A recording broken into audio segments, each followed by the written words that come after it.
مولاي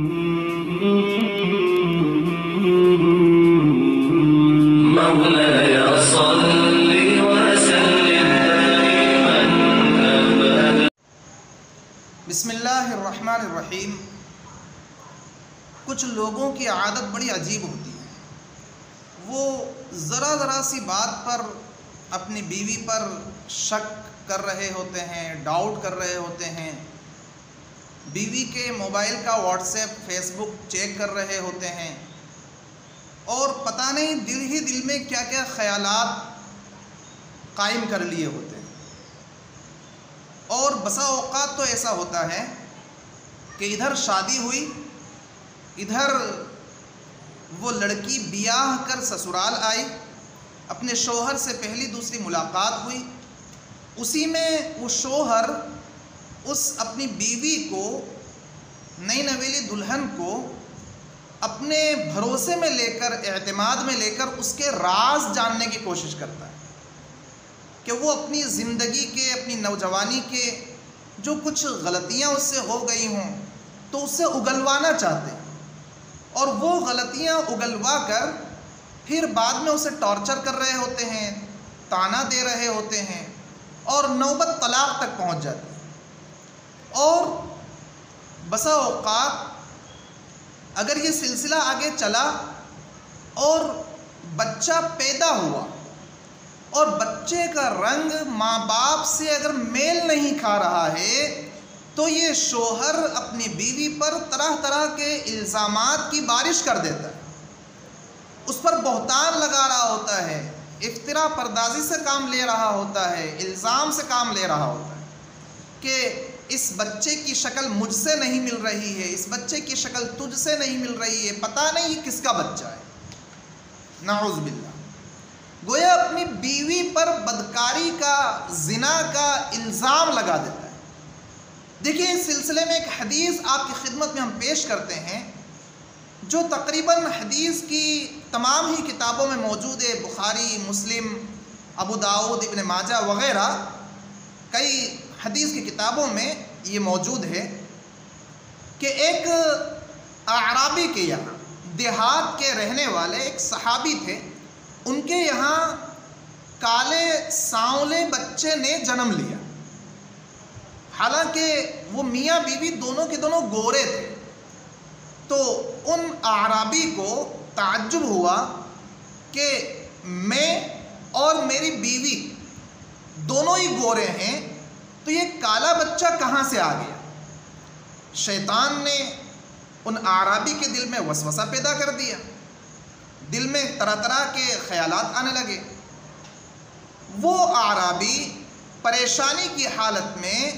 مدینہ منورہ آتے ہیں، اللہ کے پیارے رسول صلی اللہ علیہ وسلم سے، جو کہ معلم انسانیت تھے، بلکہ تمام کے تمام معلموں کے سردار ہیں، آقا سے ملاقات کی اور عرض کیا کہ اے اللہ کے رسول صلی اللہ علیہ وسلم، میرے یہاں ایک سانولے بچے نے، کالے بچے نے جنم لیا ہے، جبکہ ہمارے خاندان میں کوئی سانولا انسان نہیں ہے، نہ میں سانولا ہوں، کالا ہوں، اور نہ ہی میری بیوی۔ نبی اکرم صلی اللہ علیہ وسلم اسے دوسروں پر اعتماد کرنے اور بیوی پر تہمت نہ لگانے کی نصیحت کر سکتے تھے، لیکن آپ نے اسے سمجھانے کے لیے ایسا انداز اختیار کیا جس کے ذریعے وہ اعرابی بذات خود اپنی مشکل حل کر سکتے تھے۔ آپ نے ایسا انداز اختیار فرمایا۔ آپ نے ان سے یوں دریافت کیا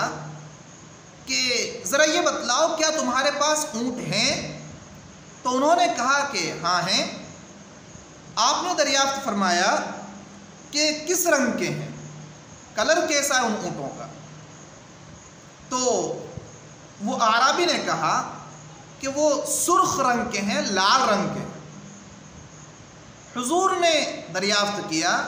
کہ کیا ان میں کوئی سیاہ اونٹ بھی ہے، کالا اونٹ ہے ان میں کوئی؟ انہوں نے کہا کہ نہیں۔ حضور نے پھر دریافت کیا کہ اچھا کوئی خاکستری اونٹ ہے، مٹیالے رنگ کا، ذرا مٹی جیسے رنگ کا کوئی اونٹ ہے؟ تو وہ اعرابی بولے کہ ہاں خاکستری اونٹ ہے۔ تو حضور اکرم صلی اللہ علیہ وسلم نے فرمایا کہ وہ خاکستری اونٹ کہاں سے آیا؟ یعنی کہ باقی سب اونٹ تو سرخ رنگ کے ہیں، لال رنگ کے ہیں، تو یہ خاکستری اونٹ کہاں سے آ گیا؟ وہ اعرابی نے تھوڑی دیر سوچا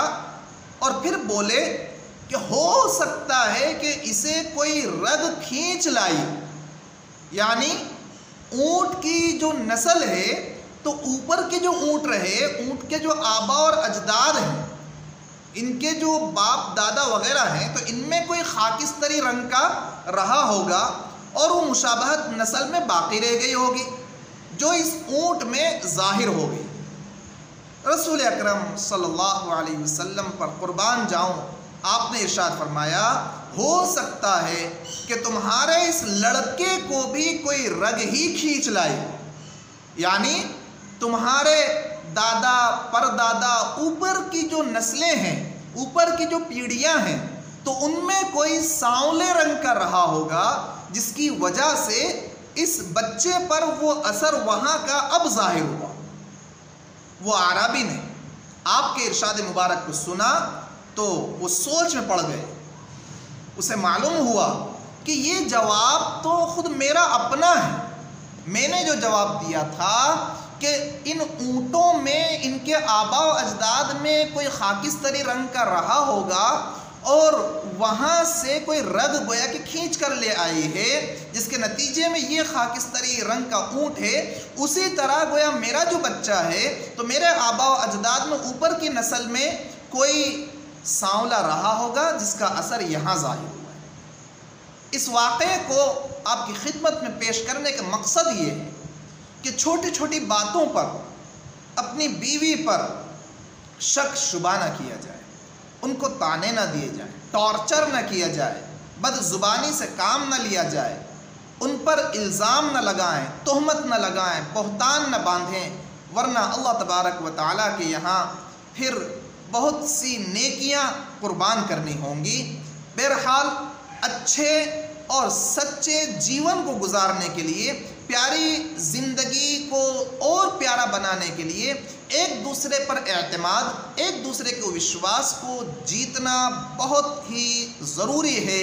اور شک اور شبہ کی زندگی سے نکلنا ضروری ہے۔ اللہ تبارک و تعالی ہم تمام کو خوب پرسکون پر لطف زندگی گزارنے کی توفیق عطا فرمائے۔ آپ کے ذہن میں اگر کوئی سوال ہے تو کمنٹ باکس میں آپ ذکر کریں،